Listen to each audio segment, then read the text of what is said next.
Good morning, everyone. My name is Bryan Duffy, Planning Operations Section Chief Trainee, here to provide you your daily operational update for Monday, September 9th, 2024 on the coffee pot incident. I'm going to start off with Division Lima, Oscar, and Alpha. This is in the southern end of the South Fork Drive area and also over here in the Salt Creek area of the fire, and it's going to move around up towards Salt Creek Road on this western flank of the fire, up towards Case Mountain, Nutmeg Grove, and Wenatchee Tubbs. The plan of operation for today is crews are still going to insert again today. Make sure the heat is checked up where it's supposed to be, patrol, mop up, backhaul any kind of equipment that's excess and not needed anymore. Additionally, a little update, the Wenatchee Tubbs, Sequoia Grove, the crews were able to complete and cool down those redwoods in there, working with resource advisors, completed that mission yesterday. They'll continue working in Case and Nutmeg along the perimeter as well, mopping up smokes and making sure this whole western flank is checked up and no threat. Suppression repair group continues to work the Salt Creek roads, this road system on this western side of the fire, repairing roads and making everything back to where it was before all the fire resources showed up early on. Diving into Division Echo, this is where the fire comes down Case Mountain Road, right down into Mineral King, and then into the East Fork of the Couia. Crews continue to mop up, reinforce these lines. They're getting really good depth. They're probably 100 feet plus in now.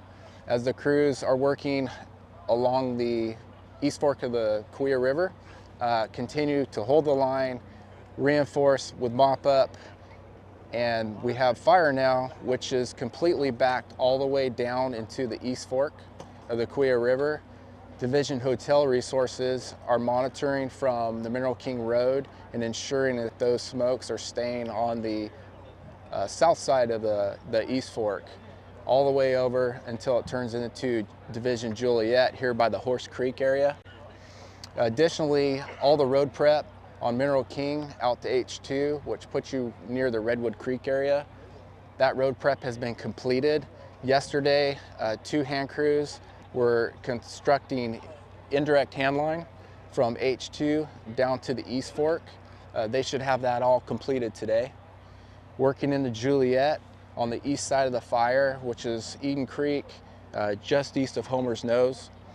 We have we will have 6 hand crews in there today. 1 crew is going to be inserted from Division Lima and flown in to H11 for insertion to help out with that, what's going on today. And a little bit about, I want to get in more detail about what they're doing there. We have a remote wildland firefighting that's happening in this section of the fire. This fire is really hard to get into. There's no road system. So what the incident does is provide support with helicopters. We're able to fly hand crews into this area.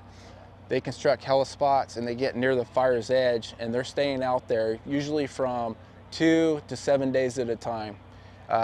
Every day supplies get flown in, if not every day, every other day. We have helicopters resupplying with food, equipment,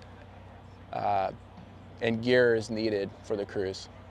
But their mission today is to continue off H13. Last night they were able to fire out a corner of the line, which was a really tough piece. They have that secured today. The mission will be to continue the indirect hand line into Horse Creek and then continue firing as needed to get this fire pinched off here around Horse Creek to the East Fork of the river, and still primary holding all fire south of the East Fork of the Couia. And that pretty much wraps it up. And everybody have a great day. We'll see you tomorrow.